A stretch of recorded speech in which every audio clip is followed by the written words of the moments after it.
if I see just my very existence as dependent on God, it's going to be harder for me to be prideful.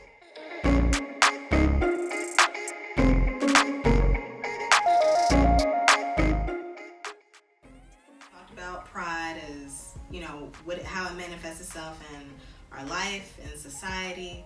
But as believers, as people who read the Bible and follow Christ, how are we supposed to deal with pride? I think, one, you have to admit that you have it. And being that we've already said that it manifests itself in so many different ways, sometimes it's hard to pinpoint exactly where pride is, like where it lies within you. So I think that we all have to take a self-check. And we have to really figure out, like, what are my issues and what is the underlying issue? Like, what does it boil to? And so if that is pride, then the next step is, we know that God detests this. So this is something that we need to be praying about, fasting about, asking other people to hold us accountable for, it's a step-by-step process, I think. But I also, the funny thing is, you already know, and you already know the solution. You just don't want to do it.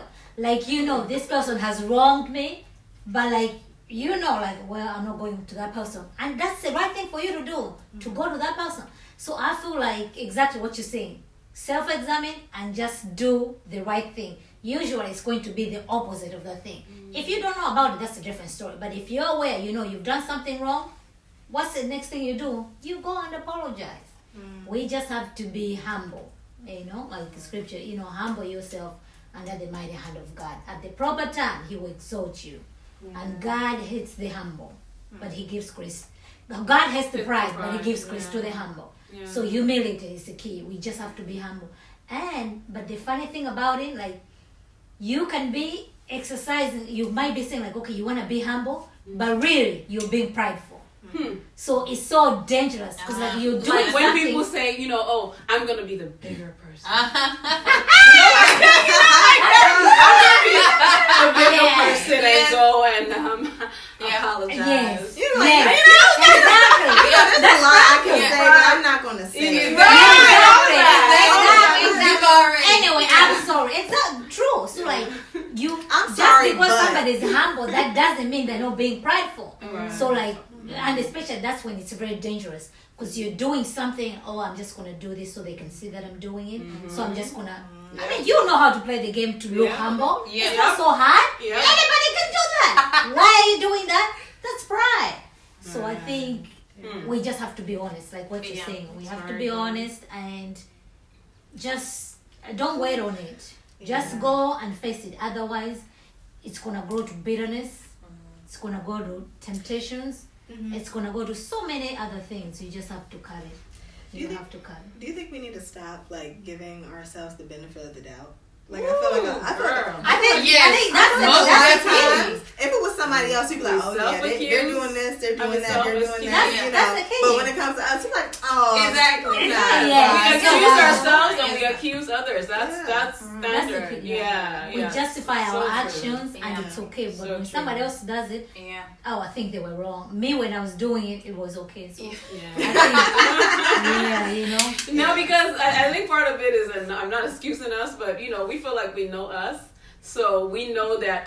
Your like intentions are So we give ourselves all the excuses in the world. Well, they might have had XYZ reasons for doing things the way that they did it too. So we assume the worst on other people and assume the best out of ourselves. God help us. Yeah. But I think in dealing with pride, I agree with what you said and one key thing for me is we need to be looking at God, looking at who He is, looking at everything in our lives in light of who He is. Because if I see just my very existence as dependent on God, it's going to be harder for me to be prideful.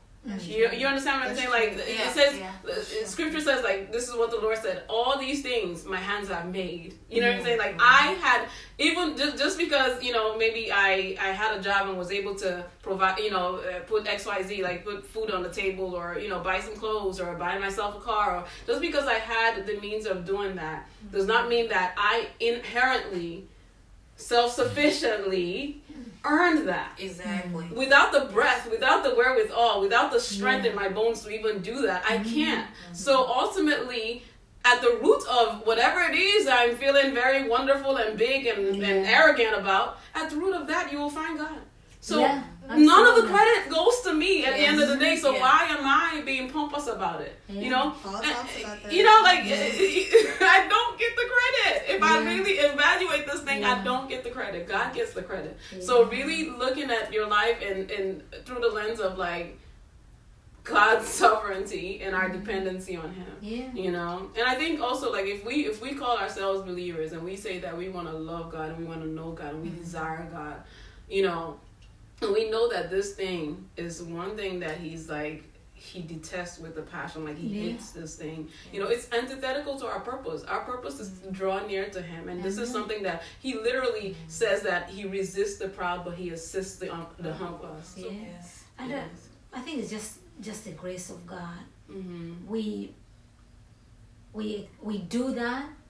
And it's just like, oh, you live for so long living that way, and you've done so much, and you haven't seen no harm, you haven't seen anything, and you think that it's okay, but that's just a mess of God. Because like before, like this example comes to mind, of course it's nothing to do with this issue, but like when Ananias and Sapphira lied, just that one lie, these people didn't see the next day, they died instantly. So like, for us, it's like, oh, you've been living a life of pride for years and years. So you think, unbeknownst to us, we keep doing it because it's been okay. If it was in a situation whereby every time you commit pride, you lose your leg, you lose your arm, you lose this particular thing. I think we think twice about those particular things. So I think we take advantage of God's grace, of God's mercy, and we keep doing it and we think it's okay. We justify it, which is wrong. Which is so wrong. So like, man, like it says, pride comes before the fall. We shouldn't. We just have to kill it because like it's going to build up and build up and build up. So should we be praying to God to humble us? Is that? We need to be praying for humility. Lord, give me the spirit of humility. Yes, it is a dangerous prayer because you're so comfortable with your pride. But that type of prayer will make you like say like, all right, I didn't really pray that. Exactly, that's the point. It's just like so scary. Like I needed to edit that. You know, I didn't need that much. I didn't mean it that way, God. I prayed to humble me, but I didn't mean it that way, God. I think so. I think a lot of us need to be humbled. I think believers too, but people of the world, also believers, I think we put so much emphasis on the external of like protecting our external, and it's like we have to realize that we're only vessels for God. Like, are we vessels for God? Or are we vessels against God? Yeah, for ourselves. Seriously, are we vessels for ourselves? And really, are we vessels for the enemy? Like, and so once you think of it like that, then you stop putting the emphasis on your unique self. Like, you stop putting the emphasis on your unique talents and gifts because you realize that God has given that to you and He's moving through you if you allow Him to. But it's just like we get so caught up in trying to protect our image, trying to protect who we think we are. We take ourselves very seriously. And there's nothing wrong with that, but I think a lot of people just really take themselves too seriously to the point where it's like, who do you think you are? It becomes, and it's like you can't be treated this way or that, and you need respect, and you need this, and you need to set that's so pride. It's so wrapped up in and pride. It's, I mean, and yes, people should be respectful to each other, but as we know, people are not. So it's just like you have to see what the bigger picture is. There is this mission that we're on right now is so much bigger than us trying to hide our insecurities. It's so much bigger than us trying to fit into this image that we've created for ourselves. It's so much bigger than that. And I think once you realize like what your purpose is on this earth is to bring people closer to Christ, and I think that everything else comes secondary. Like all that little petty stuff that you do, you know, trying to protect yourself or whatever, all that goes out the window because at the end of the day, eternity. We're speaking about eternity. So it's like, are you bringing someone closer to Christ, or are you bringing someone closer to the enemy, or are you bringing yourself closer to the enemy by being prideful? Oh that reminds me of self-preservation. It's tied to that too. Right. So, are there any ending thoughts to pride that you all want to talk about, or is there anything that you think would be helpful? I would just say that pride is insanity. Speak more on that. And it is soul suicide. Yes, it is insanity to stand against the God of the whole, the God who literally formed every little part of you, and say that you deserve to tell him how things should go. That's wild. Think about it. Like, it makes no sense. It's insanity. We do those things, but we don't see it that way. But I think if we start looking that way, you will start feeling, oh wow, did I just do that to God? So I think when we query him, I think about like the situation with Job in scripture, and a lot of people go through situations here and there that are reminiscent of that. Maybe their whole family didn't die, or maybe not that drastic, but they're going through grief. People are going through suffering with illnesses that make them feel like, okay, they need to stand in the face of God and say why. Why would you let such and such happen to me? Yes. You know what I'm saying? And we feel like we have the audacity to query the God of the universe and tell him that he's wrong for doing X, Y, Z. It's a lack of understanding of who he really is in relation to us. That's so true. And that's the height of pride, is when we don't see God for who he is, and we see ourselves as much more than we really are. God help us. That's something that we just have to every day. Like you said, just self-check, evaluate that. Okay, what am I really doing here when I say, God, why isn't this going this way? Or why? Or I'm even checking somebody else and saying they should have spoken to me this way instead of that. What is really going on there? God help us. I think also, that's so true. If somebody has wronged you, there is a way that's biblical to go about it, but we don't go through that. We devise our own ways. So I do feel like we make our own way how we want to achieve things, how we want to do things. So there's certain things that are beautiful and good, but we turn them they become idols. We make them feel so high of ourselves, all these particular things. So what you said definitely true, and like what you said, like we need to know who God is. Like, who is God and what does that mean? Who is me in relation to God? Like, when you get to understand those particular things, we'll think twice about certain things that we do. Like, we serve a living God. Our God is in the heavens and he does what he pleases. What he pleases. What he pleases. What he pleases. And who are you, oh man, to answer back to God? So but we do have that audacity, like, oh yes. So I think that's just like the trick of the enemy that we've bought into. We just have to be humble. Cast all anxieties before him, for he cares for us. And again, just remember that we're vessels. Like, the Bible refers to us as clay, as pots. Not decorated pots. Plain clay pot. I don't know what y'all talking about. I'm a queen. I'm a queen. Like what you said, like how we count ourselves, like, oh, I made it because I did this, I did that. So you feel justified in your position, but you forget that God is the one who ordained them in for you to make it your ends. But for us, we made it. I've made it. I've arrived. It's so wild. We're so fragile. We're so vulnerable. But until something happens that shocks us and makes us face that vulnerability, we just think that we're self-sufficient and we've got it. All that needs to happen is this little finger right here catch on fire, and you will get your life to you realize how vulnerable get your attention real quick. But we don't have to wait for the fall in order for me God to get my attention. It's unfortunate, but Lord help us. Yes, Lord help us.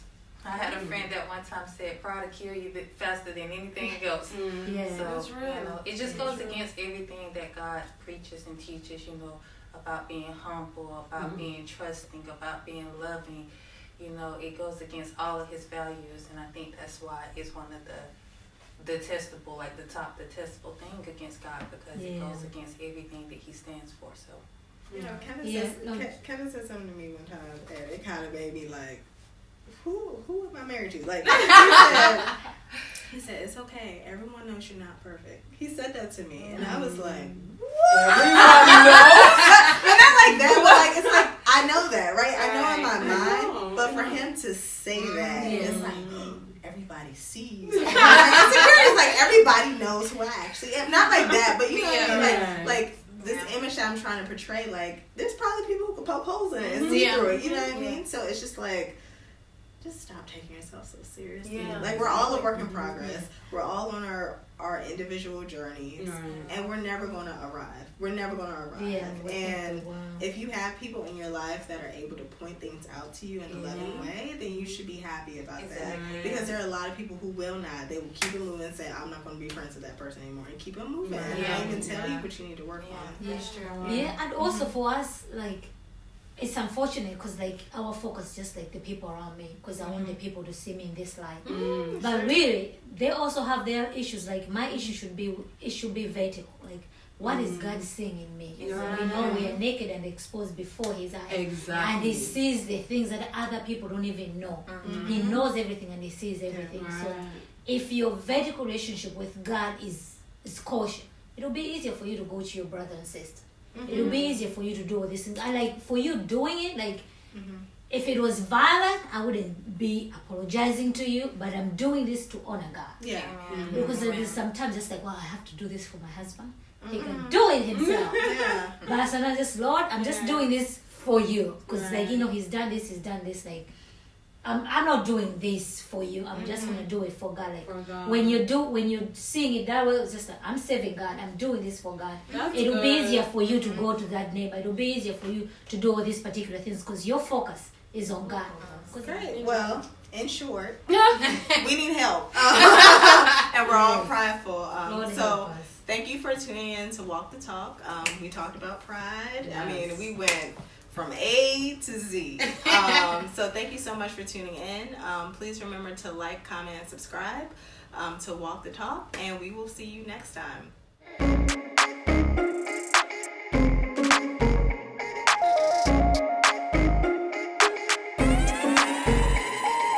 We live in a culture where it's like, oh, you're toxic, cut you off. Oh, you didn't say the right thing to me, cut you off. Like, I'm not going to church anymore because all of them are the same.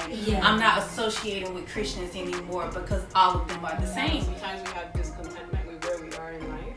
And we can kind of look back and say, dang, you know, if I did this, that, and the third, then I would be in a completely different place right now.